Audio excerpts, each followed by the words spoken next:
Welcome back to More Wealth Retirement Talk. I'm Shawna Moore, and Dave is out today, but I still have our amazing co-host, Jaclyn Gladhill. Hey, Jaclyn, how are you? I am fantastic, Shawna, and I cannot wait to do this with you and do it without Dave today. Oh, his feelings are going to be hurt. I know, but I mean, what's one episode without the dad jokes? I think we'll be able to get through. Oh, that's going to be a sad day with no dad jokes.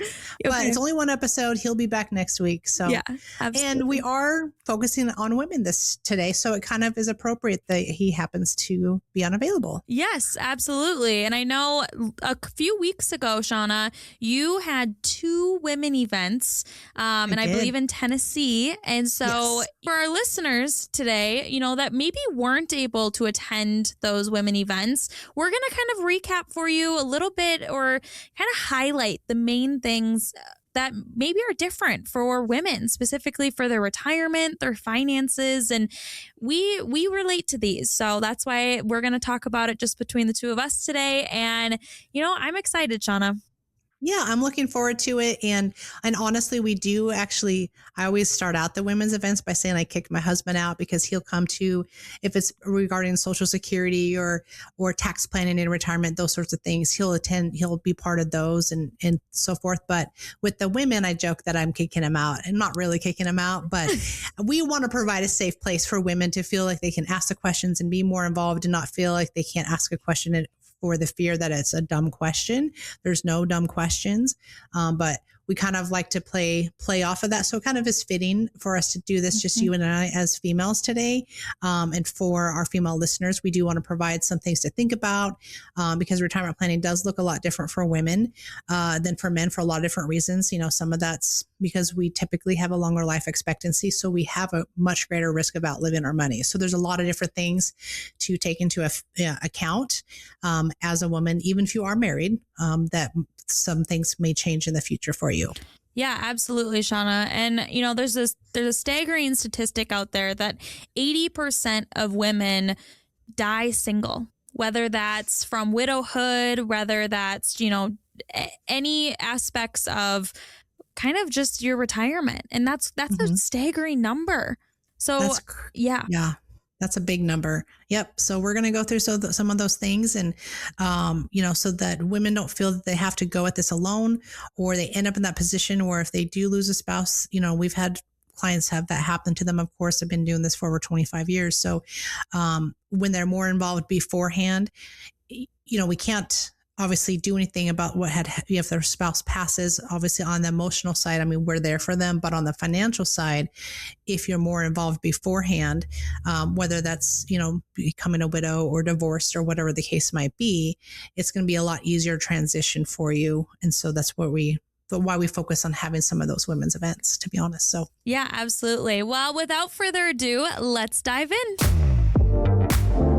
Welcome to More Wealth Retirement Talk, where finance meets fun. Join financial expert Shawna Moore, sports analogy pro and dad joke king Dave Moore, and Jaclyn Gladhill, who keeps us all on track as we break down retirement planning with insights, laughs, and a whole lot of more wisdom. So, Shawna, let's maybe discuss income and Social Security strategy, because I know that that's a big topic for retirement and especially women.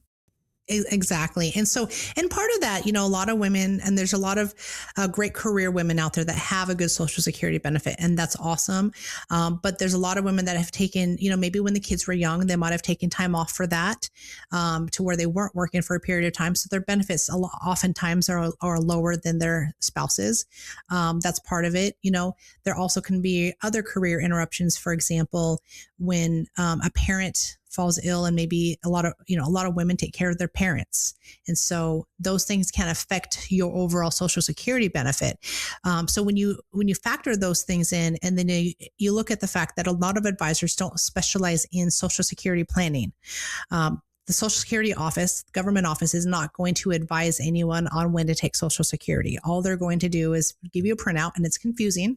You can get your statements online, but if you go to the Social Security office, they're going to give you a printout that shows every single month you could possibly take your benefit. And then I've seen them when you have a widow benefit, they show you yours in the widow benefit, and it's ultra confusing.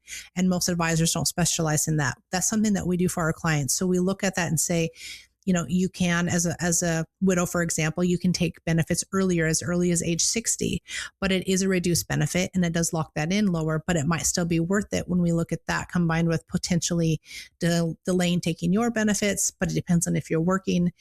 So really it's about being more intentional with when you start taking those Social Security benefits and really planning for that and having that tie into the rest of your income plan, because the spousal or widow benefits are a lot different than individual benefits. And so a lot of times people think, well, I may not live that long. Maybe I should just take it as early as 60 or 62.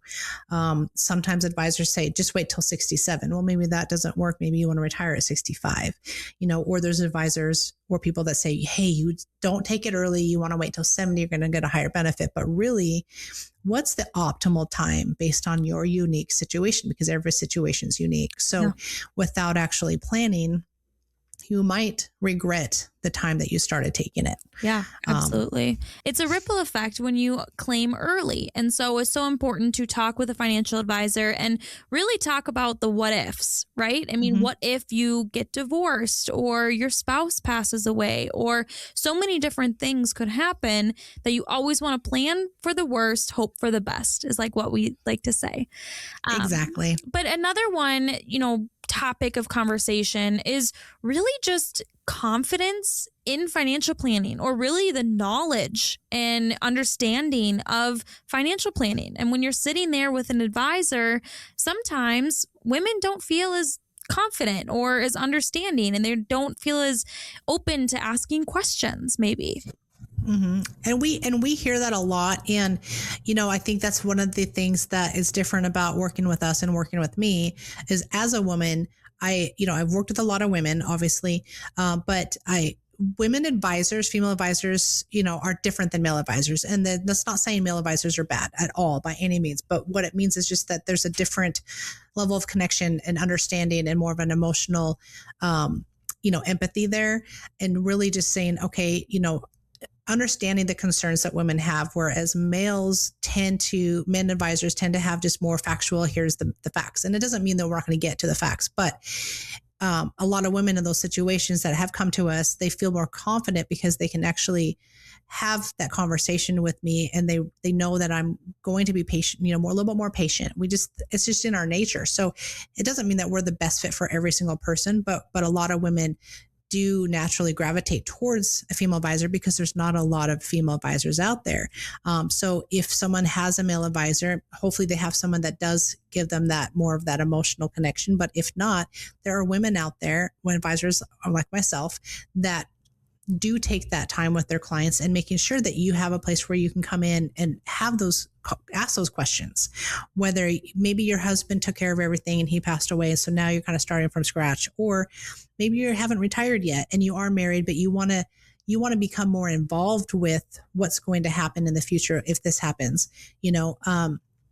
We do advise and like to have both couples present, but it really kind of depends. Sometimes some, husband and wife kind of do things separately, but it's more just about getting as involved and actively participating as much as you want to, so that you can feel confident knowing, hey, if life changes, because life's going to change, things are thrown at us, that you have an understanding of your financial picture, rather than just being told, hey, it's being handled, it's taken care of either by your spouse or by your advisor, and not really knowing kind of what's actually going on, because that's what causes so much insecurity when life changes through a divorce or the loss of a spouse, is because they weren't allowed to be really involved in it in the process, or they were too afraid to be, because maybe they're afraid to ask their male advisor the questions that they were afraid he was going to say, oh, we've gone over that, or that doesn't really matter. And so with me, those things do matter and they're important.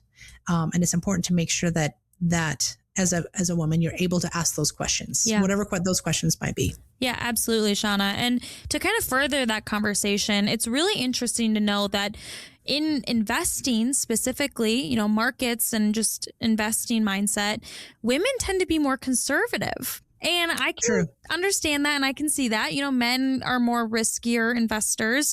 So when might that be, you know, helpful, but also maybe hurtful? Well, what we see a lot of times, women that are too conservative, what happens is they might have the secure income that they need, but they're not factoring in things like if you do lose your spouse, your tax rates may be higher because you're going to go from married filing jointly to a single filer. The other area is, you know, when you're ultra conservative, you're going to have maybe a little bit less growth rates. And what women forget about is inflation. So what might cost $100 today might be $105 next year. And so in 10 years, that could be $200. So if you're not taking a portion of your portfolio, and yes, risk tolerance does need to be taken into account. You don't want to have something ultra risky. I'm not saying be super aggressive, but without having that piece that's still invested in the market, getting a little bit better gains to keep up with, or maybe slightly outpace inflation, you're going to lose purchasing power. So we've had women that they are so afraid of it. They keep their money in a CD at the bank and they're getting less than inflation. And so they think in their minds they're not losing anything, but in reality, they're losing the ability to purchase the same things because they're not keeping up with the cost of goods.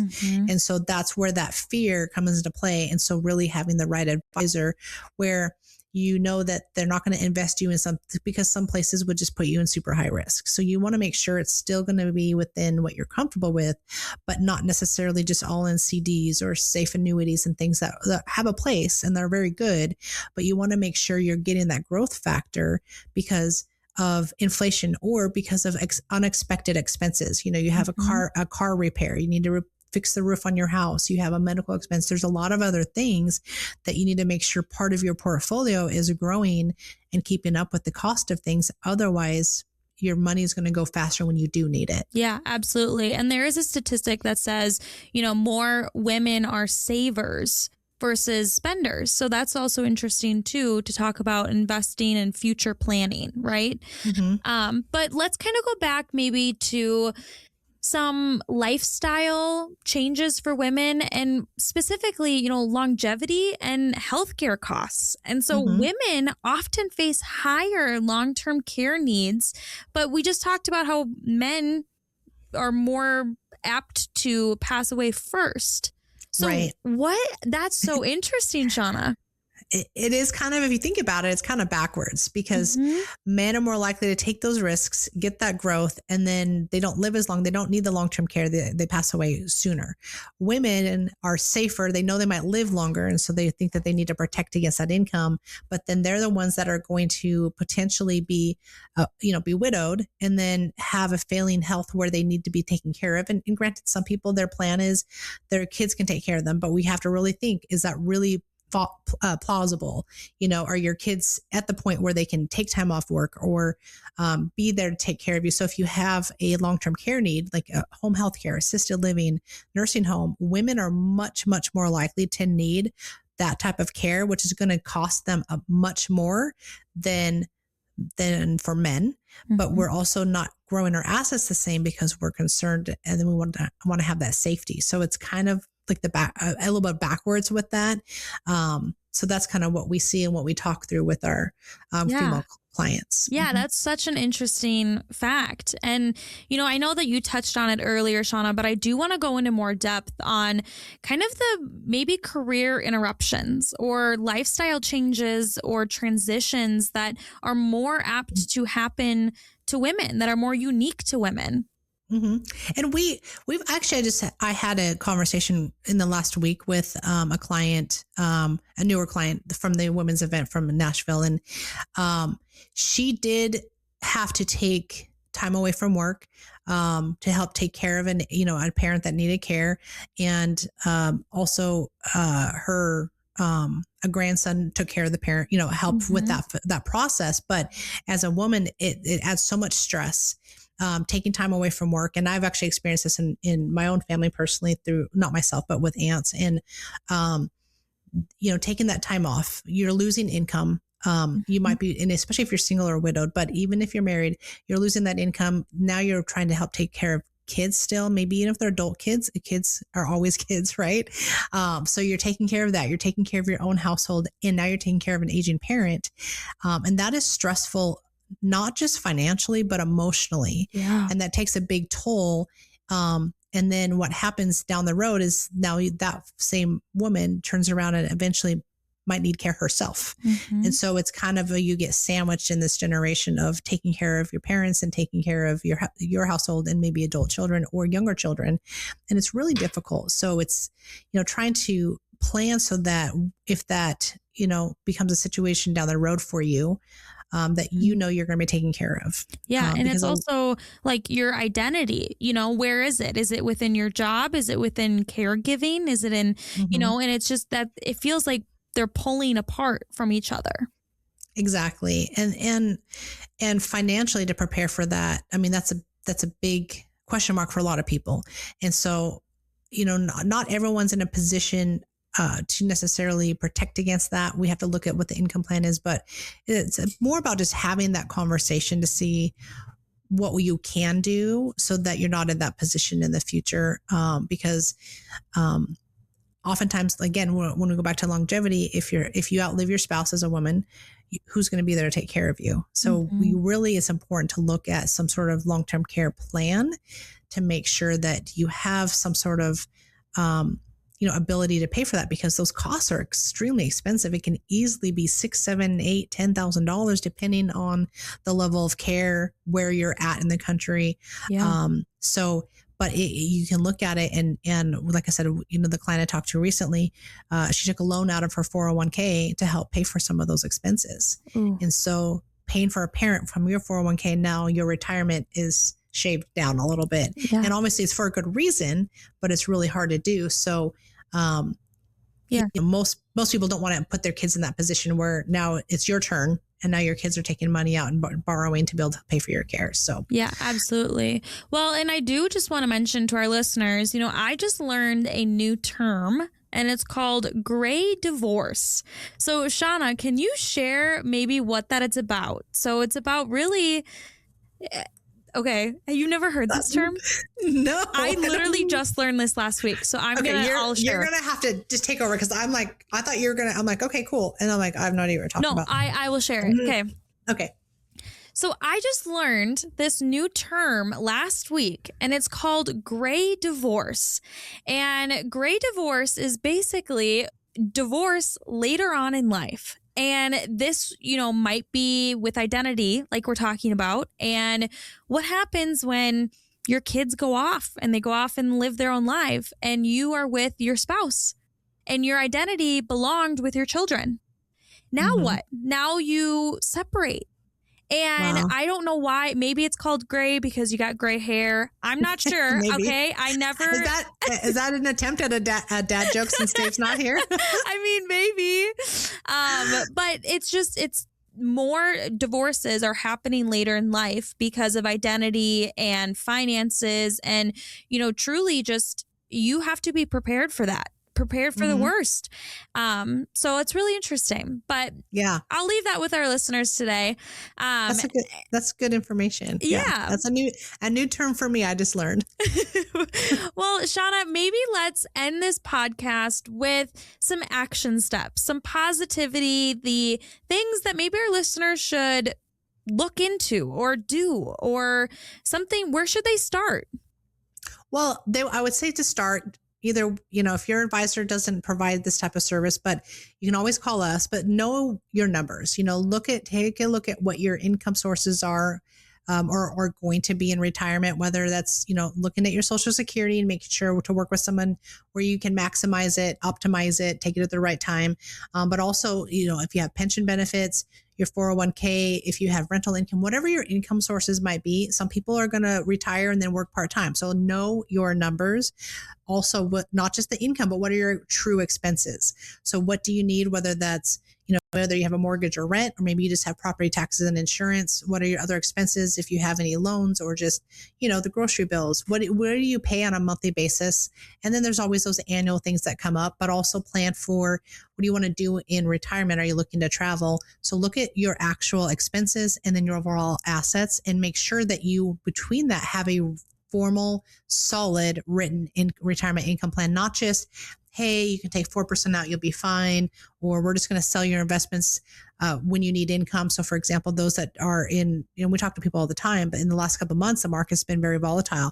But if you were dependent on just selling some stocks or ETFs or mutual funds to take it out for income and retirement, now you sold when the market's low. So have an actual solid written income plan that you can count on. Also, make sure to review beneficiaries, make sure they're all up to date on your accounts and fix them if needed. Make sure you have an estate plan. You have, your power of attorney, your healthcare directive, a will or a trust, depending on what's best for you. But make sure all those things are in place, because I can assure you that if you don't, things are much, much harder. If you have a medical condition, it's harder on your family for those, when those things come up, or if it's even with your spouse, you want to make sure you have those wishes all outlined and in place legally.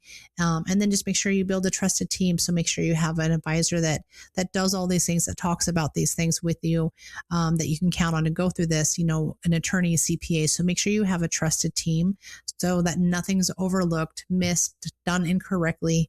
And those are some of the basic ones. So I love that, Shawna. That's great advice and a great place to start for our listeners.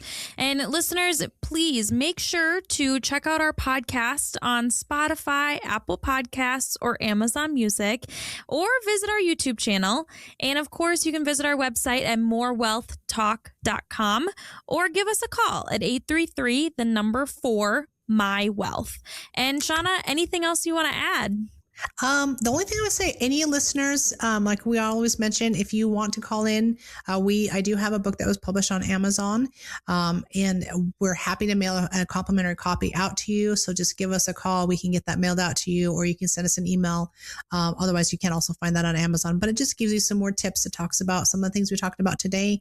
It gives you some more things to think about. Yeah. But other than that, I mean, the bottom line is, you don't have to know everything about retirement, investments, and Social Security and all of that. But my recommendation is you need to be involved so that you know kind of what's going on. You have some sort of picture, hopefully a clear picture, but you have an idea of all those things so that you're not completely in the dark. So just get more involved and make sure that you kind of know what's going on with your financial future. And, be sure to check out the website to view our past podcasts, as well as maybe see what our next women's event is, because we'd love to have you. And please comment us any questions or anything that you're wondering. We'd be happy to answer that. So next week, Dave will be back. But without further ado, I really loved this episode doing this with you, Shawna.